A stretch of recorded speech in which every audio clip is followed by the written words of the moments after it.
Hello everyone, how are you all doing? This is Rob of Rule of Two Review. Welcome back to the channel, and today I want to revisit a topic that I have discussed two separate times pretty recently, but this is a situation that doesn't seem to be going away. And so I felt that it was relevant to continue discussing and breaking down what we're seeing happen as far as people react to Zelda Tears of the Kingdom, as well as add on some additional recent comments from Doug Bowser that I think is continuing to fuel some of everyone's concern over what might be happening with this game. So the general idea that we're talking about today has to do with the concerns, like I said, that a lot of fans have out there about The Legend of Zelda Tears of the Kingdom, and this back and forth debate that a lot of people seem to be having. There's a very strong line drawn down the middle, and people seem to be on either side of this line of feeling like they don't want anything more about Zelda. They like the fact that there hasn't been a whole lot of marketing and a ton of trailers and footage. And then you've got the people on the other side saying that they need more. They want more footage. They want tons of treehouses. They want tons of Nintendo Directs. They want lots of trailers and gameplay, and they feel like Nintendo is holding back just way too much for them to get really excited for the game. And so, like I said, I have covered this on two prior videos, and I think it's an important conversation to be having and trying to maybe break down what Nintendo is doing and why people feel the way they feel. And so I guess there's a chance I might repeat a couple of points that I made in some of those videos, but like I said, again, this is just something that hasn't gone away and has only kind of really picked up steam this past week because of some of these comments from Doug Bowser. And it's also even a tricky topic to navigate too, because, you know, it's one of those scenarios where it's hard to tell someone that how they feel about something like this is wrong, because technically no one is wrong. If they want to see more about a game before releases, that's okay. I mean, people are allowed to have that specific desire or that specific preference. I think how you go about sharing that is important. And you maybe don't want to be a jerk to people, and you don't want to be making yourself look like a fool online with the way you might be yelling at Nintendo's comments and tweets and YouTube videos or other people who share their own thoughts. So, you know, how you conduct yourself fits into that. But if you conduct yourself like a normal adult human being, it's otherwise okay to wish to see more about a game you're excited about. I mean, that's really pretty normal, and I'm not trying to take anything away from the normal folks out there who just want more trailers and are a little bit sad about the fact that we haven't seen them. And of course, on the flip side, it's just as okay to be completely satisfied with what we've seen, or to even say, no more trailers, right? I don't even want you to show anything more because I feel like it's going to ruin the game for me. If you feel that, that's also okay. I personally, and I've said this many times, so I'm sure a lot of my regular viewers already know this, but just as a reminder, I am personally totally okay with what we've seen so far. Not because I wouldn't like to see more, because if I'm being honest, any new trailer or any Nintendo Direct or whatever they might do, I'm gonna watch. Like, I'm excited to see as much as they want to give us. I would like to know more than we already do, but I also have zero concerns or worries about Tears of the Kingdom. I know it's going to deliver. I know it's going to be fantastic. I think it's just going to blow me away.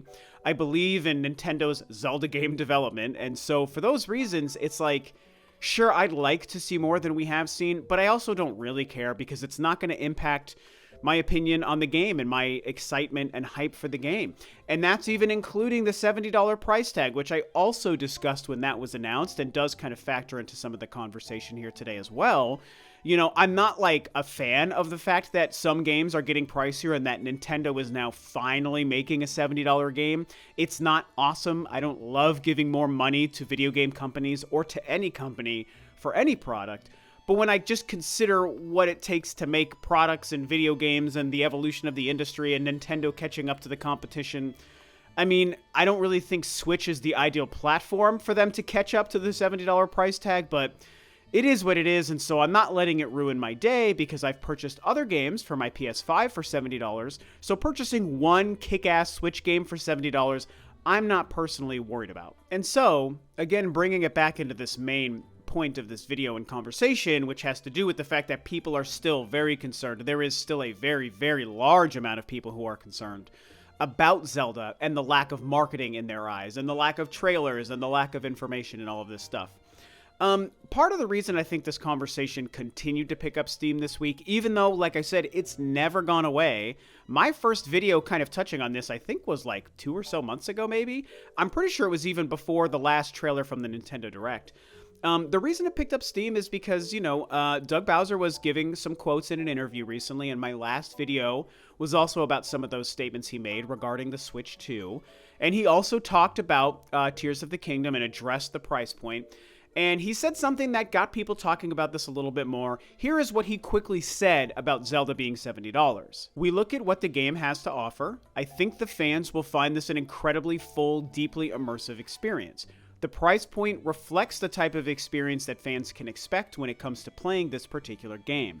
This isn't a price point that we'll necessarily have on all our titles. It's actually a fairly common pricing model either here or in Europe or other parts of the world where the pricing may vary depending on the game itself. So a few interesting tidbits to take away from that statement. I think that he's kind of skirting around the real reasoning behind this when he mentions that, oh, it's a fairly common pricing model and they do it in Europe and they do it in other parts of the world. And I think that statement is kind of a way for him to say, hey, other companies and other games are selling for this price, and there's no reason why we shouldn't be able to do it too, we feel.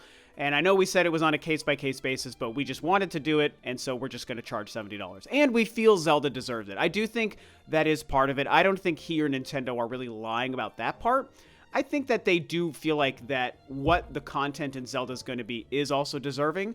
So I think it's a combination of everything, and I don't think he wanted to come out and outright say, other games are being charged for $70, and so we want to do the same thing as well. I just know that I think that he knows that would be a bad look, and so I think that was the choice that he made with his kind of wording around that part of it. The other part, and I think that this is part of what also kind of continued this conversation and this debate about the marketing for the game online, is when he talks about just how good the game is going to be, right? And he says it's so incredible and it's really deep and it's immersive and it's this incredible experience. And so it just sounds like he's describing what's going to be one of Nintendo's best games. And personally, even though we're, 2 months before we have a chance to play it, I believe it could be one of Nintendo's best games. I'm extremely excited for this title. And so it's like people are saying, okay, if it's this good and you're charging $70 and it's going to be so incredible and worth that price, that means you're hiding even more than we already feel you're hiding about the game. Why aren't you marketing it more? Why aren't you showing more and telling us more about it? That's everyone's huge concern about what's going on with this game and some of Doug Bowser's statements. And so I think in this conversation, it's pretty prudent to mention, and I'm only predicting when I say this, by the way, but we have to mention that I really do just think that the Nintendo Direct that we all want for Tears of the Kingdom is almost definitely going to happen. When we look at the 3 teasers and the 1 trailer that we have, so a total of 4 trailers, all together, even though there's not a whole lot of gameplay footage in those trailers, there are 4 things that have been released to market this game. When we look at those, sure, they probably could and should show a little bit more to the audience and to the world about this game to hype it up one final time before it releases. And so yes, this Nintendo Direct idea that everyone has been talking about and we all believe in, yeah, I do believe it. I think we're going to see it. When we look at other games that have received Nintendo Directs before they release, I mean, they have to do it for this. Breath of the Wild had a huge blowout at that E3 that year, 2016.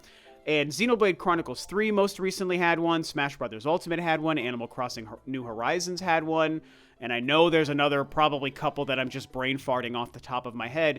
Nintendo likes to do this stuff, and Tears of the Kingdom is the exact kind of game that warrants something like this. And there's a great chance that the lack of big blowout marketing and details from Nintendo is just a sign that they're saving most of it for something like a Nintendo Direct. Or, like I've mentioned on every single one of these videos, I have a personal desire to see like a 2-hour treehouse dedicated to this game, where they just play it for like a whole bunch. Because the way these kinds of games work, they could show us hours upon hours of just straight gameplay, and it's not going to spoil almost any of the game. Again, in 2016 for Breath of the Wild, they gave us 3 days and so many hours worth of just gameplay on Breath of the Wild. And how much did it spoil about that game? Basically nothing. It was just them running around a random part of the world as Link, doing stuff, no story, no cutscenes, no secrets exposed, and that map was so gargantuan that it was like, it didn't mean anything that we just saw some gameplay while they talked about it. Something that I do think is kind of funny, and even I'll admit is a little bit frustrating, but mostly in a silly way, just for me personally, is the fact that Nintendo, the only other thing they've been doing, other than these couple of trailers they've put out, is they keep tweeting screenshots of stuff we've already seen. And I find it really funny because some of the reactions have been pretty upset. And that's even one of the things that made me realize I probably should make another video talking about this. Is people, you know, complaining like, you keep showing us screenshots of everything we've already seen in the few trailers we've shown. And it's like, you know, I kind of get that. That is a little bit dumb when you think about it. Like, a couple of tweets of screenshots that we've seen is fine to just randomly try to market this next big game. But they've done it a lot. And when you consider the fact that across the 4 teasers and trailers we've seen, there really isn't a whole lot of footage that we've seen, gameplay, it's pretty obvious what they're doing and just tweeting stuff we've seen, and it's easy to recognize it. Like, there's not a lot of actual gameplay out there for anyone to pick from, so they've basically just re-shown almost all of those teasers just in screenshot form, like on Twitter and whatnot. And so it becomes kind of silly and funny because it's like, how much are you actually doing to market the game by sharing screenshots we've already seen, right? Like, if they did kind of some new surprises and some screenshots, I think that would be kind of cool. Again, without exposing secrets. No one wants them to spoil the game. But I think they probably could show us a little bit more in some of those tweets. And, you know, I see people get really upset about that and making fun of Nintendo and complaining about the lack of information and details. And it's, you know, like I said, everyone can feel how they want, and so that is what it is. I just personally want to remind people how Zelda games work, man. And Zelda games are massive, especially Breath of the Wild, and especially what we assume Tears of the Kingdom will be, given that it's a sequel to Breath of the Wild. There's going to be so much to find and explore and discover in this game, especially with the sky element, which is a whole massive thing being added to this world, and the fact that there could be some underground caverns in gameplay to this game. We don't know that for sure, but there definitely is a chance that they're adding that. And then, of course, just the main Hyrule map itself, there's going to be so much for us to discover that they don't need to probably show us all this stuff that we want to see. Even though, like I said, yes, I want to see more as well, the reason it's not making me upset or worried is because of this exact fact. There will be so much to explore and discover in this game. And it's worth noting here that I do think one of the reasons people have been so vocal about being unhappy with the marketing and the lack of information just might be because of the other larger concern that we've all talked about, which is that we don't really know how different the map of Hyrule is going to be. I think that there's just this default concern out there, and I've also addressed this on a specific video as well, that the map could be identical to Breath of the Wild, and that would be very disappointing, even though we've got the sky, which is going to be very exciting. If the map itself is identical, yeah, that's going to be a letdown, and it's why I don't think that's the case. I think Nintendo will have baked into the story a very clever reason for the map to be somehow different, and to me, the passage of time is probably the most easy way to do that. We don't know if that's the choice, but it's possible. And so I think if we were to be able to understand that Tears of the Kingdom maybe took place in a different land, the same way Ocarina of Time was in Hyrule, and then Majora's Mask was in Termina, or Termina. I never really knew how to say it. I think it's Termina. But, you know, those two games, despite being sequels to each other, they did take place in different maps, in different worlds, which was very smart. And I think that if we knew Tears of the Kingdom was the same, people might actually care way less that there's been so little marketing.